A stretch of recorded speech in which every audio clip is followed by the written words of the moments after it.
Gujarat Ahmedabad Mumbai express highway पर आज 2 सड़क हादसों की खबर सामने आई।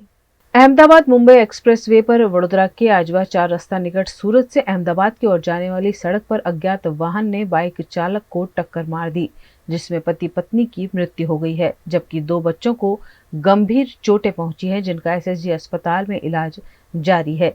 वहीं 1 घंटे बाद यह हादसा देखने के लिए अहमदाबाद से सूरत जाने वाली सड़क पर एक चालक आयसर ट्रक बंद कर खड़ा था। उस दौरान बंद आयसर को पीछे से लग्जरी बस ने टक्कर मार दी, जिसके बाद बस डिवाइडर कूदकर स्टूडियो की दीवार में घुस गई। इस हादसे में बस में सवार 7 से 8 यात्रियों को चोटें आई हैं। इस मामले ट्रैफिक एसीपी जीआई वसावा ने जानकारी दी।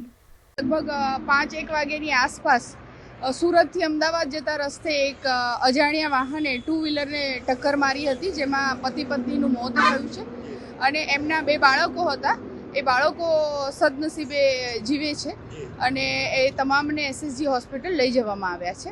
એટલે અને પછી અમદાવાદથી સુરત તરફ જતા એ સમયે જે એક્સિડન્ટ હતો એને જોવા માટે આ જે ટેમ્પો આપ દેખી રહ્યા છો 407 એ જોવાનો પ્રયત્ન કરતા હતા। એ દરમિયાન એ પોતે ડિવાઈડર પર ચડી એ જે ફેટલ થયું હતું એ જોવાની કોશિશ કરતા હતા।